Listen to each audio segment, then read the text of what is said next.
Greetings and welcome to this edition of Positronic. I'm Barry P. Cook. There's a bunch of stuff that's going on in the world of Marvel and the world of DC that I wanted to talk to you about, show you some pictures and some videos, so we're going to do that. But first, because it involves the world of entertainment in general, I wanted to talk about the fact that Quibi is shutting down. Quibi, if you don't know, is the streaming service that came out only a few months ago, and it's folding. And I have to tell you, I'm not terribly surprised. Because the concept from the beginning didn't seem like something that was terribly viable. It was set up so that you would watch it on a handheld device, a phone or a tablet. It wasn't really made for, watching on a screen any bigger than that. I don't know if you could watch it on like a laptop, because I never tried that, but you couldn't get it on any device that would, run it on a TV. You couldn't even cast it to a smart TV. So at first, they changed that after a while, I think because they realized it wasn't working. People weren't interested if they couldn't put it on a bigger screen. But at first, you couldn't watch it on a bigger screen. And it was predicated on this idea that their content was all like shows broken up into 15-minute episodes. I'm not really sure what the concept was behind that. I never looked too much into it, but I never really got it either.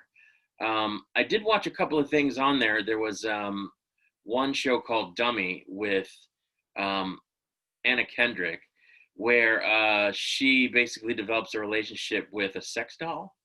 And I don't mean a sexual relationship. I mean, she talks to it and it talks back. And it was animated and everything, so it was pretty funny. It was delivered in 15-minute episodes, so I watched them all. But I was never really sure. It might have been 8 episodes. I'm not really sure why it couldn't have been 4 half-hour episodes. Like, what? I don't understand why they did that, but that's what they did.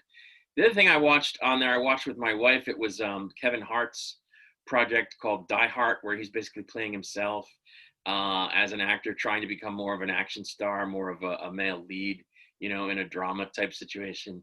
It was pretty funny. But it was more like a movie, it played more like a movie. Yet again, they broke it up into 15-minute spurts, so I didn't really get that, but I liked it. There was some other content on there that seems like it might have been entertaining to people. It's not that it was, necessarily content that I think no one would watch. It wasn't for me, but they did have a good variety of stuff on there. So I guess it just didn't take off. People didn't like the whole 15-minute thing. Maybe people didn't realize you could, eventually watch it on a bigger screen. So yeah, it's going away.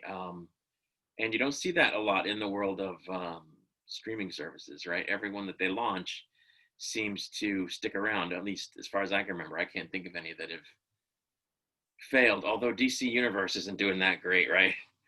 But they're still hanging in there. They haven't announced that they're closing down. So this is an interesting thing.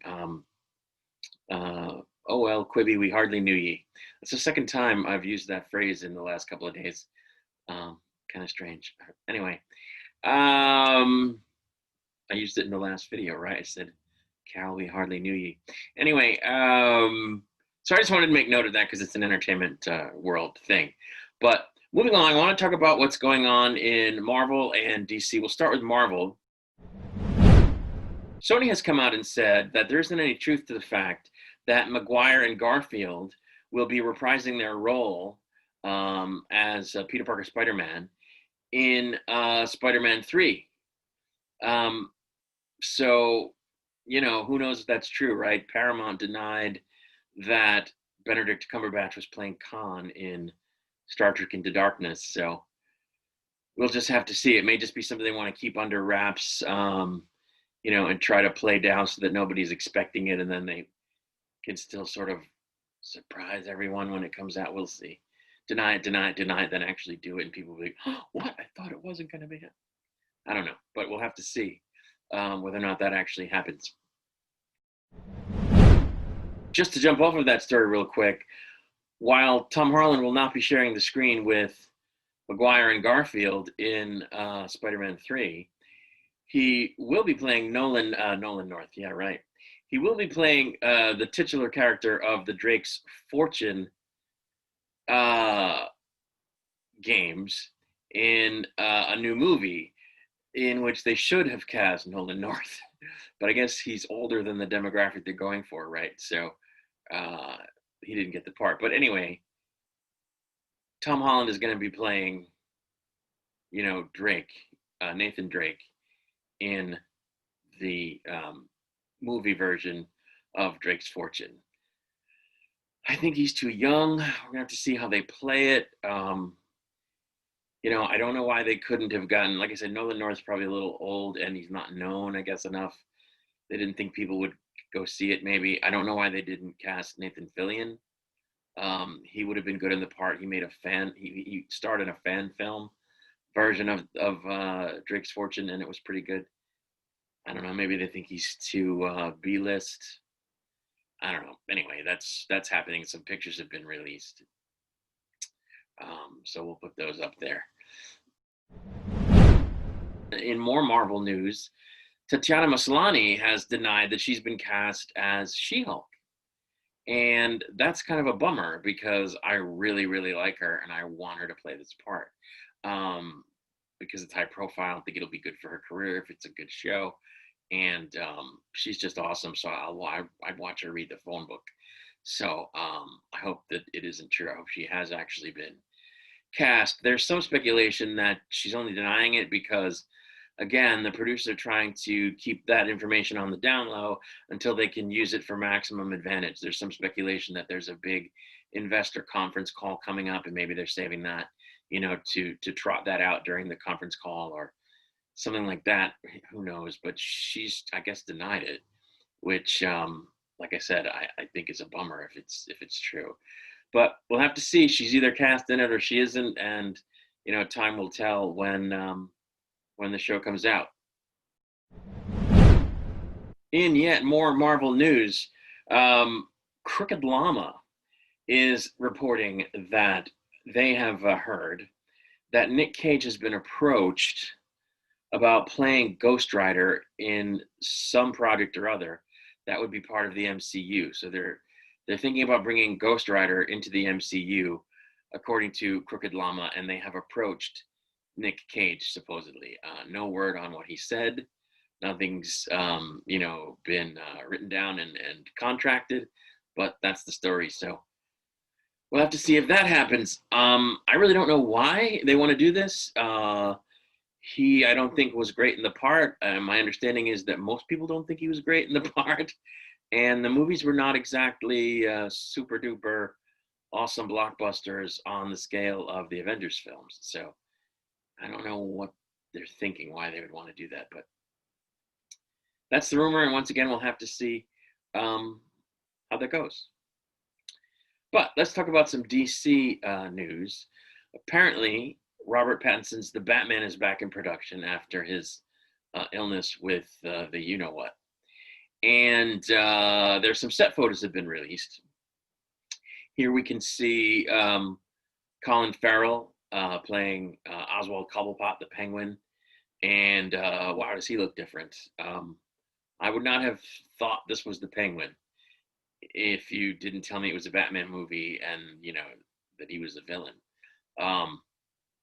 They obviously didn't want to go the Danny DeVito route and be as on the nose, quote unquote, haha, wink, nod, as that portrayal was.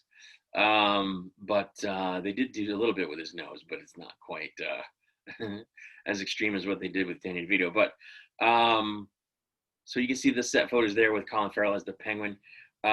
Also, Zoe Kravitz is playing Selena Kyle Catwoman in this film. There's a couple of shots of her there. Of course, there's shots of Robert Pattinson as well, and also in the Batman suit on a motorcycle.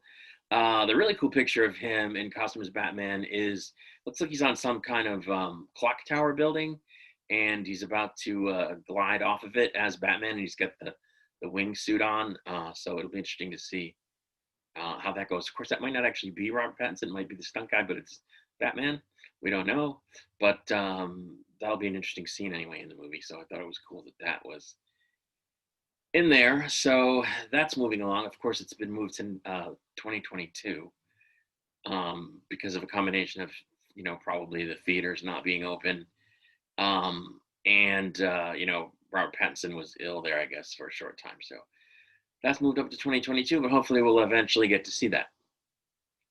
Sticking with DC news and the Bat family, there have been more set photos and some video footage released from the set of Batwoman.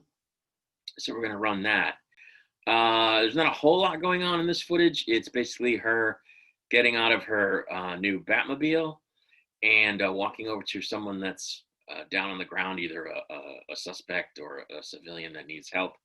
You can see the Batwoman character, Javicia, the actress, going over to him dressed as Batwoman. It looks like she's got a different wig. It looks like they did ditch the red wig, which I talked about in a previous video, was something I guess she wanted them to do. You can't really tell, but it does look like the hair is darker. I'm not a fan of this. I think they should have kept the red wig, and if she wasn't comfortable with that, they should have cast somebody else. I don't know. We'll see. We'll see if that actually, if they actually do ditch the wig when that season 2 premieres. Pictures of the Batmobile are interesting. Other folks have sort of been ragging on it, and I have to admit, it doesn't look great. It looks very fan film, like if someone made a Batwoman fan film and they just took a regular car and put some stickers on it. So it's very cheesy, and I thought it was cooler that the character rode a motorcycle, but of course it's a different character now, so it would have been weird if, hey, she stole her costume, she stole her gig, and now she's also going to ride the same motorcycle or another motorcycle. What a coincidence. So they gave her a Batmobile instead.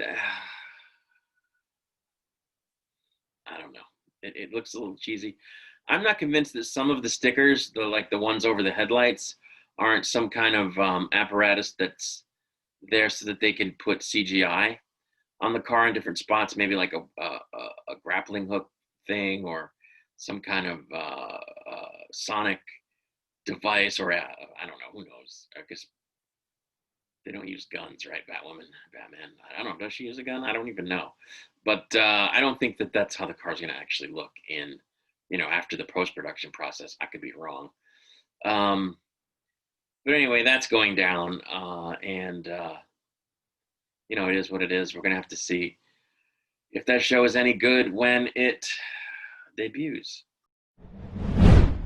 There's also news, sticking with DC Comics, that Jay Garrick might return on The Flash, which would be great. We had all imagined that, because he was on Earth 3, he had died in the collapse of the multiverse. But apparently he was on Earth Prime at the time, so the character could come back. This according to an article I read that John Wesley Shipp was quoted in. So we'll have to see, but that would be great. I like John as Jay Garrick. John is actually a pretty cool guy. If you follow his Facebook page, he's pretty responsive with his fans. He's involved in the page, so you get to talk to him every once in a while. Yeah, it'll be great to see that character come back and to see John in the role, because he's a good dude. That's really all I have. It's just kind of a short video. I just wanted to get some information out there before it becomes old news. And, you guys can let me know what you think of all of this in the comments. You can, of course, email me. I put the email over here.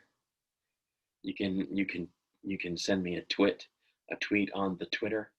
I'll put that up here over as well. I can always be reached on Facebook. I don't have an official Facebook for the page yet, but I am on there under Barry P. Cook, and I'm in Providence, Rhode Island, so you can find me that way.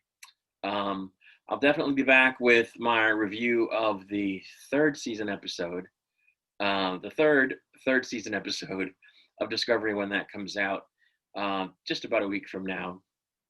And I'll be back in between if anything else happens that's worth talking about. Until then, I do wish you peace and long life.